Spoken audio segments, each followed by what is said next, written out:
Hey everyone, welcome back to my channel. It's Dr. Alessandro, and in today's video we're going to be talking a little bit about caring about your mouth during cancer treatment. So if, heaven forbid, but if for whatever reason you have been diagnosed with oral cancer or cancer of the head and neck, it is very, very important to, well, seek care, of course, and to follow the prescribed protocol treatment that your oncology team and dentists, hopefully they're working together, which they should be, have created for you. So each oncology team for head and neck cancer and dentist, they'll have their own protocols and plans. So what I'm going to do is kind of generally describe what these plans are. They may vary from place to place. So I'm sure that each place has its own certain list of steps or whatnot that they want you to follow. But I will be describing kind of the basics. Okay, so as I said, very, very important to follow the instructions of the team because they're trying to look out for you, trying to protect you. So once you receive the diagnosis and a plan is starting to be set up, what they're likely going to ask you to do is to go see your dentist to see if there's anything that needs to be done. Prior to any kind of radiation treatment or chemotherapy, and probably at least a few weeks, if not maybe even a few months, if possible, before that kind of treatment is started, they're going to want all of your basic dental needs completed. That is, if you have any cavities, they'll like them filled. If you have any teeth that need to come out, need to be extracted, or need to have root canals, anything like that, that work needs to be done. So, prior to preferably, but at least 2 weeks prior to the start of any of the other therapies. So that's likely going to be their first step, is get yourself checked out, get a checkup, get a cleaning, also get fluoride trays made at that time or in that pre-treatment sequence. Get your teeth out that need to come out that are not savable or might be problematic in the future. And then begin doing that fluoride therapy, that is, begin doing the home fluoride therapy with trays. Trays will be similar to the Invisalign trays that I've shown you that I use for clenching and grinding. They can be a little bit different. Everybody can make me bigger, might be smaller.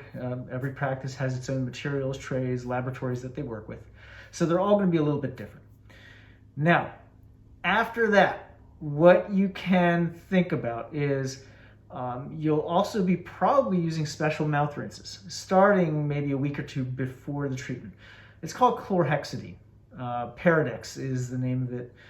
So if you hear Paradex, our fancy name for it that we use is chlorhexidine. That's going to help protect your gums. And again, that's going to be kind of pre-treatment for radiation and chemo. And there is a downside, folks. While it tastes better, actually Paradex now has an initial pleasant minty taste. I can tell you that. I've tried it. After that minty taste wears off, there is a bizarre, metallic, bitter, it's not a great aftertaste. So I have to warn you, there is an aftertaste to it that's not so great. Now, if you are okay with it, hey, that's super. But I'm going to tell you, most people are not so thrilled about it. And after prolonged use, it will, I'm going to repeat this, it will stain your teeth. So your teeth will stain kind of a yellow-brown. If that's what protects you from infection, disease, and complications down the road, that's really a small price to pay. That said, get all this stuff done prior to, whatever the treatment time is, whatever they start. This is really important because you want to protect yourself. What is next? So again, like I said, every single specialty unit, every single, cancer team and dentist, they'll work together and they'll have their own specific protocols. But what I'm going to recommend for you all is this. I'm going to recommend that you all brush your teeth at least 3 times a day.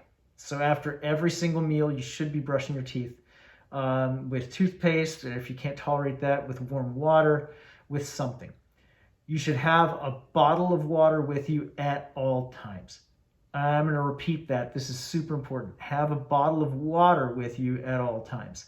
Try to get it from a cooler where it's purified water. If you're going to buy water, I recommend you look up the pHs because in the gnarly drinks, I even show you in that video that not all waters are created equal. Some are acidic. And so while it's better to rinse with acidic water than to rinse with nothing at all after a meal, it's probably better to try to find a neutral water, or more neutral water, or even perhaps a basic water, alkaline water. Now, I'm not going to encourage you to go buy a case of it, the alkaline water, because if you don't like it, and you don't like the taste, then you're kind of going to have a big case of it and it'll be a waste of money. But it's a thought to use alkaline water and regular water, and try to avoid the acidic waters if possible. So have water with you though, and be drinking that water, because what's going to happen is this: you're probably going to get mucositis if you get radiation treatment. That is, all the salivary glands are going to kind of maybe weaken or die in the area that's being irradiated. And if chemotherapy, you may end up with dry mouth as well, depending. So you're going to need to keep that mouth wet, first of all, for pain, because a dry mouth will turn red. The mucositis is a bright cherry red. It looks very, very, very uncomfortable and miserable.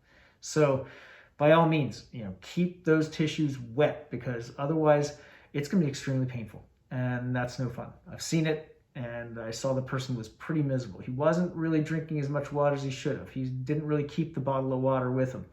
So we had to kind of keep on encouraging and coaching him to keep the bottle of water with him. And later, when he came back for another follow-up, his tissues were in a little bit better shape, and he reported feeling better. So again, keep that water with you. Watch for the acidity levels of the water. Maybe consider alkaline water, all those things. Like I said, brush at least 3 times a day. Brush after your meals. Get that stuff out of the mouth, because if your mouth is dry and you don't have saliva, the saliva is not going to wash the stuff off. So you're going to have problems. Wear the fluoride trays. Use them as prescribed. That's going to protect your teeth. So whatever you can do, wear the fluoride trays. Flossing.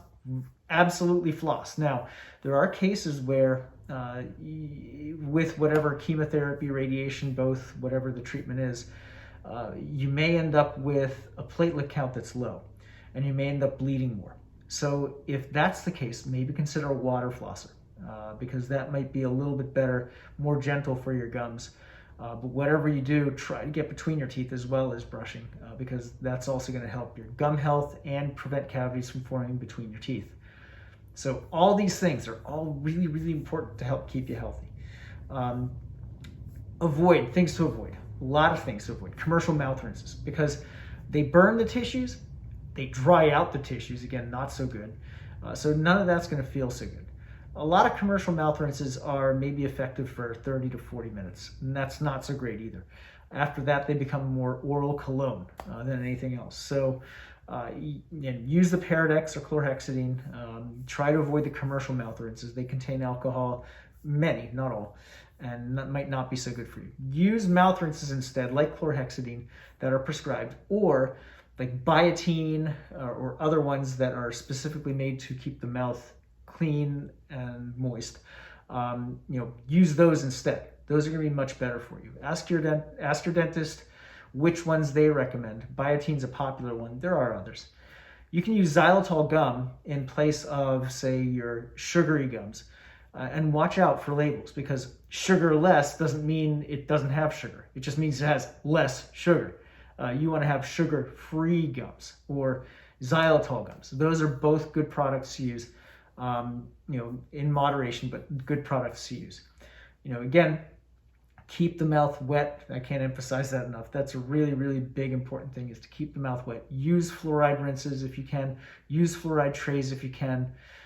Do whatever it takes to protect your teeth, because we've seen the results of destruction of people who have teeth, of people who don't quite do enough, and it is very difficult, and it produces challenges if you're in the middle of cancer treatment, to then have to go through an extraction of a tooth. There are a whole bunch of complications that can arise, and we're trying to avoid them for you. What I'd recommend as far as seeing your dentist, a bare minimum of 3 times. Now, again, every dentist and oncology team will have their own approach, but my guess is they're probably going to want the same thing. They're going to want you to see the dentist at least 3 times a year, if not more, for follow-up and to basically keep on top of any problems that might occur. So all that said, of course, consult with your oncology team and dentist. They're going to give you a kind of a specific list of things to do and what to do at home. But just keep in mind, it is going to involve a little bit more work typically on your part, even if you've got good hygiene to begin with. If you're already brushing 2 or 3 times a day, you're already flossing every day, you may have to add those rinses. You may have to chew the sugar-free gum or the xylitol gum. You may have to use the fluoride trays in addition to all of that, because there is going to be a substantial change in your mouth. Your mouth will be dry. The tissues will be sore because they'll be drier.